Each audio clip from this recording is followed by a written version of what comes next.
Jadi nanti sidang hari Kamis itu tanggal 24 adalah sidang pembuktian, di mana pelapor itu harusnya datang hadir dan memang sudah dikonfirmasi oleh Dokter Reza di sosial medianya. Kalau yang pertama, ya, ini kalian kalau mau rekam, ini ulang. Kalau udah rekam bilang ya. Jadi nanti jangan lagi ada opini-opini penggiringan yang sesat, ya. Gitu. Kalau sudah bilang, ya.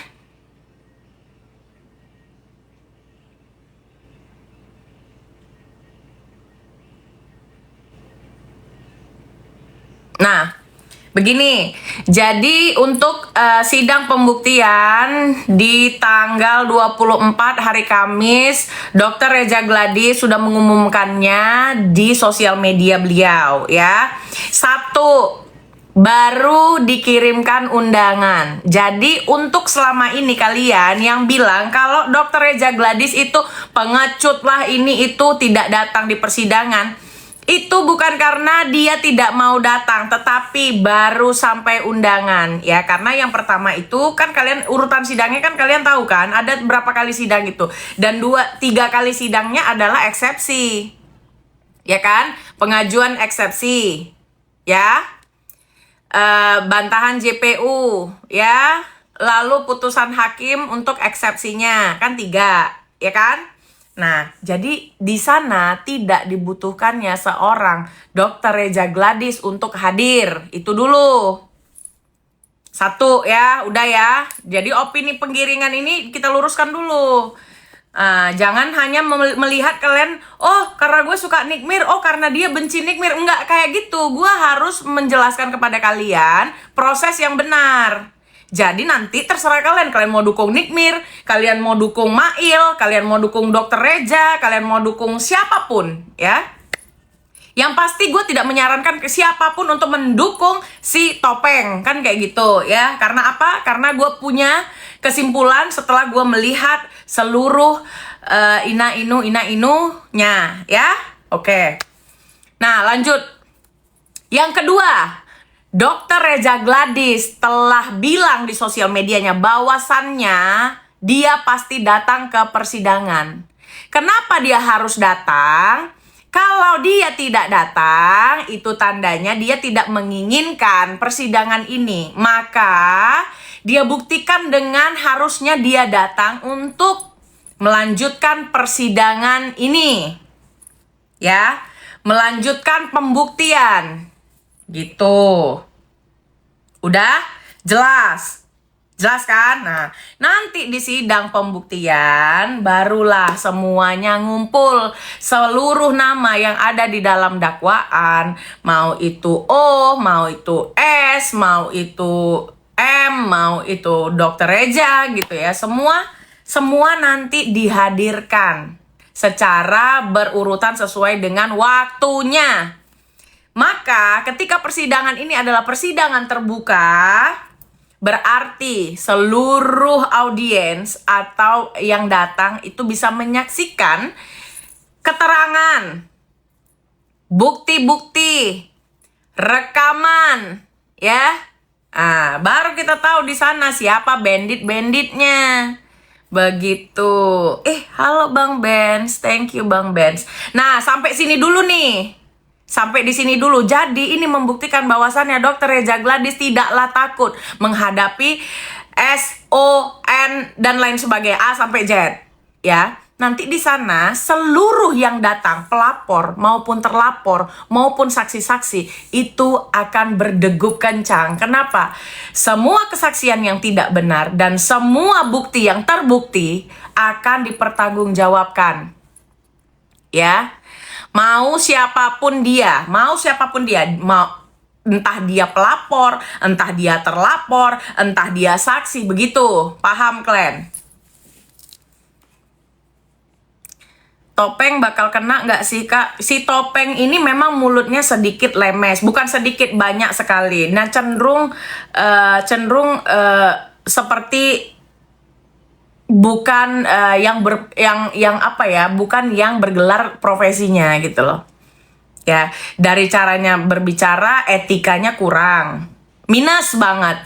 Terus dari cara dia meledekin orang aja, tidak menunjukkan profesinya. Kalau misalnya yang ngomong-ngomong kayak gitu, profesinya nggak itu, gue masih maklumi. Gue anggapnya mungkin orang ini lagi kesel, mungkin orang ini sedang tersesat, mungkin orang ini tidak paham hukum.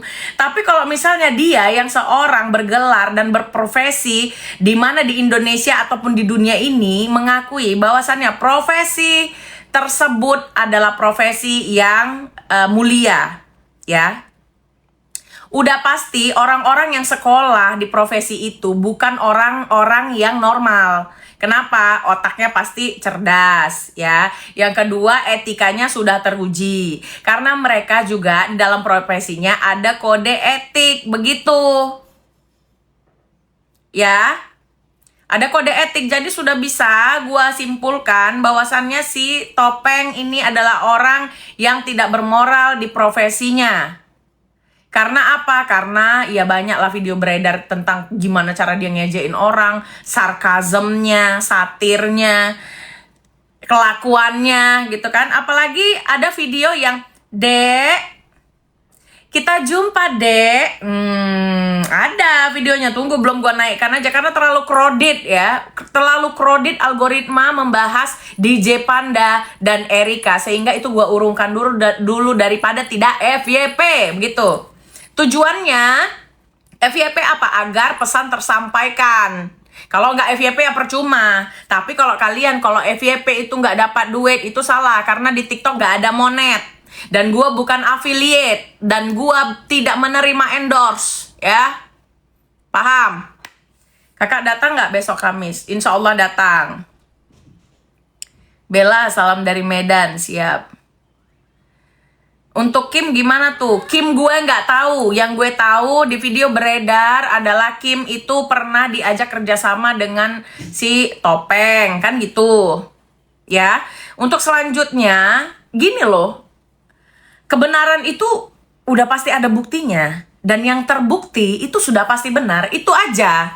Itu aja kalau gue. Ya, terlepas dari siapapun dia yang berbicara, gue nggak peduli si Kim itu bagaimana, gue nggak peduli siapapun bagaimana. Nah, ketika mereka mempunyai bukti, ya udah itulah kebenarannya berarti. Dan jika benar, berarti ada bukti, gitu aja. NM bisa bebas enggak? Menurut gue sulit. Kenapa? Sulitnya itu kalau banyak sekali pihak-pihak yang akan memasang badan untuk melindungi yang lain-lain selain Nikita Mirjani, gitu. Paham? Sampai di sini kalian paham tidak? Gitu. Kalian jangan ngomong sotoy-sotoy. Jangan bilang gue tidak berkompeten untuk mengomentari ini. Siapapun boleh berkomentar. Yang penting yang nggak boleh itu hoax. Ya, ya di negara demokrasi ini setiap rakyat. Ini gua kasih tahu sama kalian ya. Rakyat yang tidak melek hukum itu dianggap sama di mata hukum. Kenapa? Karena kau langgar lalu lintas, kok nggak bisa bilang sama polisi. Kalau misalnya, Pak, saya nggak tahu Pak undang-undangnya seperti itu. Nggak bisa. Kau dianggap rakyat yang paham hukum. Makanya aku ajarin kau biar kau paham hukum. Biar kau melek hukum. Setidaknya untuk aturan-aturan yang mengatur keseharianmu. Ya, gitu. Kau nggak bisa bilang orang, aku nggak tahu. Kupikir nggak kayak gitu. Ya kalau kau nggak tahu juga kau dipidana. Ya, kalau kau nggak tahu pun, kau tetap dinyatakan sebagai pelanggar. Contohnya apa? Nenek-nenek mohon potong pohon. Nenek itu nggak tahu, tapi kan dia tetap dipidana. Gitu maksudnya, ngerti nggak?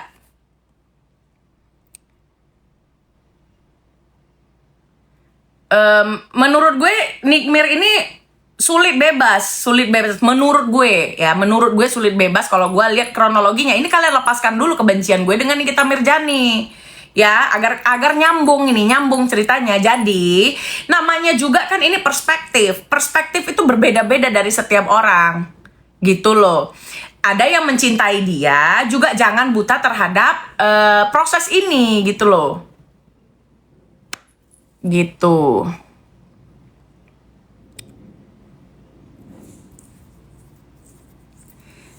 Iya, jadi kalau ada yang bilang tidak berkompeten, kau di mata negara, di mata penegak hukum, kau itu adalah orang yang wajib paham hukum. Kenapa?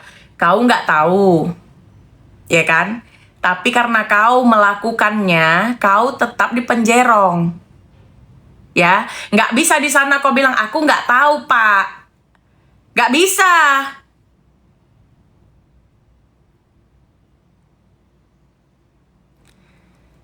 Gitu loh, paham ya? Endingnya bakal banyak yang cuci tangan cari aman sendiri. Bener banget Kak Friska, bener. Gue mau pin, itu dia cluenya ya. Cluenya adalah akan banyak orang di kasus ini yang cuci tangan, menunggangi, banyak. Ya kan? Yang udah pasti cuci tangan siapa? Ya orang-orang yang tidak mau terseret duduk di pesakitan, itu aja. Nah, untuk kalian kalau mau lihat orang baik atau tidak, ya, dia menyelamatkan dirinya sendiri, dia tidak menyelamatkan kawan-kawannya. Sampai dengan hari ini, gue masih menganggap Nikita Mirzani itu oke dalam pertemanan. Kenapa? Dia masih pasang badan, tidak menyebutkan apa-apa untuk teman-temannya. Dia tidak menyeret teman-temannya. Tetapi, tidak menutup kemungkinan kalau teman-temannya lah yang akan menjebloskan dia dan membiarkan dia sendiri di sana. Dan cuci tangan. Dah. Cocok nggak kalian rasa? Setuju nggak kalian? Gitu. Sedangkan yang cuci tangan ada, apalagi yang menunggangi. Udah pastilah dengan segala kepentingannya. Tidak bisa dipungkiri. Yang tidak bisa dipungkiri dari seorang Nikita Mirzani apa? Popularitasnya. Ya, siapapun yang membahas dia maka akan trending. Ya, karena apa? Karena Nikita Mirzani adalah public figure yang sedang trending. Jadi algoritma membaca apapun yang menjadi trending, apalagi ditempel fotonya, udah pasti itu akan trending. Apalagi namanya disebut-sebut, itu pasti akan trending. Itu yang tidak bisa dipungkiri oleh siapapun ya. Jadi kalau kalian mencurigai seseorang menunggangi kasus ini, itu udah pasti. Tapi yang tidak pasti adalah tulus apa tidak dia mendukung. Tulus apa tidak dia air matanya keluar. Air matanya itu tulus apa tidak? Itu pertanyaan gue. Ya. Masih mending orang kayak gue yang jelas-jelas memang gue nggak suka sama Nick Mir karena dia pernah gini sama gue. Itu masih relevan menurut gue. Ya. Dibanding gue kalau mau pura-pura bisa aja. Oh, gue dukung Nikita Mirzani Oh, langsung gue kan dapat pujian. Tapi gue nggak mau. Tapi gue tetap membahas proses hukumnya, gitu loh. Ngerti nggak? Gue juga mendukung Nikita Mirzani untuk dia apa? Untuk dia tidak memasang badannya sendiri. Stop untuk membelenggu dirimu sendiri. Karena kau juga punya hak untuk bebas. Kau punya hak untuk diringankan. Kau punya hak untuk menyelamatkan dirimu sendiri. Itu loh poinnya. Ngerti nggak sih? Banyak yang dukung Nick Mir, tapi di belakang mereka suka Nick Mir betul. Kalau itu fakta, ya. Gitu. Kalau seluruh dunia ini kan tahu kenapa gue sama Nick Mir, ya. Terlepas Nick Mir itu mengakui atau tidak. Tapi kan gue tahu dan itu pernah diproses gitu loh. Tapi itu tidak penting, itu cerita lama yang nggak perlu diulang-ulang. Yang menjadi pertanyaan adalah siapa orang-orang yang pura-pura mendukung, siapa orang yang pura-pura menjadi teman. Itu poinnya, itulah nanti poin di persidangan. Poinnya adalah siapa kawan, siapa lawan. Nah, siapakah yang sebenarnya menjerumuskan Nikita Mirzani? Apakah temannya ataukah musuhnya? Begitu.